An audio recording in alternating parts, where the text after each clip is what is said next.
প্রতিদিনের গল্পের আসরে আজকের গল্প গোপন মিশন শিবাজির অজ্ঞাত অভিযান।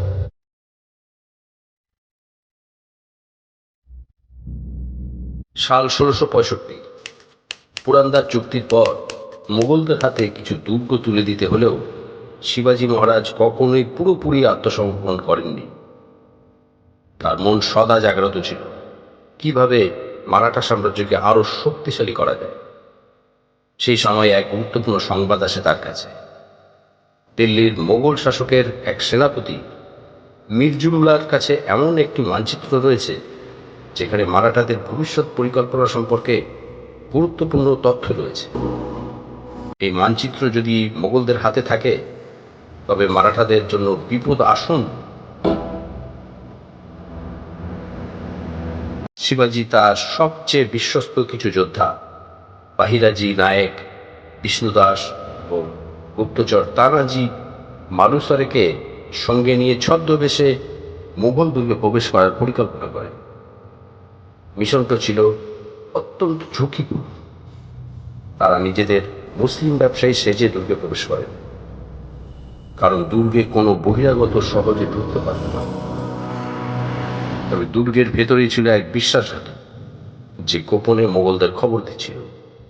সে জানতে পারে কিছু অচেনা ব্যক্তি দুর্গে প্রবেশ করেছে এবং তারা সম্ভবত মারাঠাদের গুপ্তচর। রাতের আধারে শিবাজি ও তার দল দুর্গের এক গোপন অংশে প্রবেশ করে যেখানে মানচিত্রটি লুকিয়ে রাখা ছিল। কিন্তু ঠিক তখনই বিপদ এসে যায়। বিশ্বাসঘাতকের মাধ্যমে খবর পেয়ে মোগল সৈন্যরা দুর্গের ভিতর তাদের আটকে ফেলার চেষ্টা করে। শিবাজি বুঝতে পারে পালানোর জন্য সময় খুবই কম। তিনি তানাজিকে দ্রুত একটি ছোট্ট সংকেত পাঠাতে বলেন। বাহিরাজি নায়েক ও বিষ্ণুদাস সামনের দরজায় পাহারা দেওয়া মোগল সৈন্যদের ব্যস্ত রাখতে থাকে। ঠিক তখনই তানাজি একটি গোপন সুড়ঙ্গের সন্ধান পান যা দুর্গের বাইরের দিকে যায়।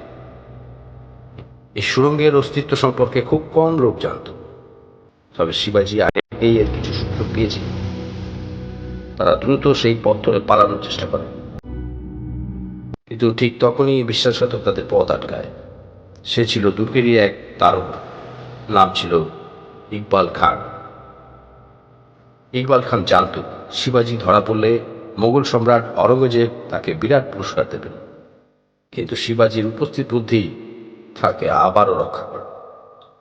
তিনি ইকবাল খানের সঙ্গে কথা বলে তাকে বিভ্রান্ত করেন এবং ঠিক সেই মুহূর্তে তানাজি পিছন থেকে ইকবাল খানকে কাবু করে ফেলে।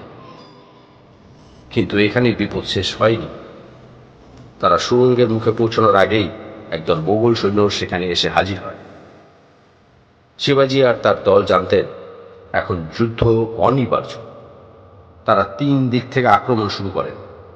বাহিরাজি এবং বিষ্ণুদাস দুজনেই তলোয়ার হাতে একের পর এক মোগল সৈন্যকে প্রতিহত করেন। তানাজি তার ক্ষিপ্রতা এবং বুদ্ধিমত্তার মাধ্যমে অল্প সময়ের মধ্যে বেশ কয়েকজনকে পরাস্ত করেন। শিবাজি নিজেও লড়াইয়ে নামেন।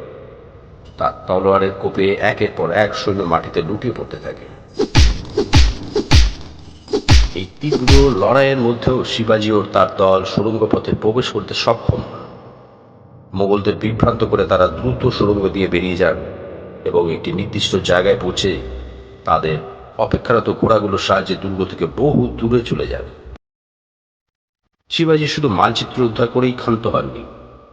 তিনি পরে সেই মানচিত্র ব্যবহার করে মোগলদের একটি বড়সড় আঘাত হাতায়। মীর জুমলার পরিকল্পনা ভেস্তে যায় এবং শিবাজি মারাঠা সাম্রাজ্যের জন্য একটি গুরুত্বপূর্ণ বিজয় অর্জন করে। এই গোপন মিশনের কথা ইতিহাসের পাতায় লেখা নেই, কিন্তু মারাঠা সাম্রাজ্যের ভবিষ্যৎ রক্ষায় এটি ছিল এক অতি গুরুত্বপূর্ণ অধ্যায়। শিবাজি তার বুদ্ধিমত্তা, সাহস এবং উপস্থিত বুদ্ধির মাধ্যমে মোগলদের হাত থেকে আবারও রক্ষা পান এবং মারাঠা সাম্রাজ্যের শক্তিকে আরো দৃঢ় করে। এই অভিযান শুধুমাত্র শিবাজির বীরত্ব নয়, তার বুদ্ধিমত্তা ও কৌশলেরও এক অনন্য নিদর্শন। এই গোপন মিশন তার সামরিক নেতৃত্বের এক উজ্জ্বল দৃষ্টান্ত হয়ে থাকবে, যা ভবিষ্যতে মারাঠাদের আরও অনুপ্রাণিত করেছিল। গল্পটা শুনে ভালো লাগলে নির্দ্বিধায় লাইক, কমেন্ট এবং শেয়ার করুন। একটা লাইক তো আশা করতেই পারি। শুনতে থাকুন, ভালোবাসতে থাকুন।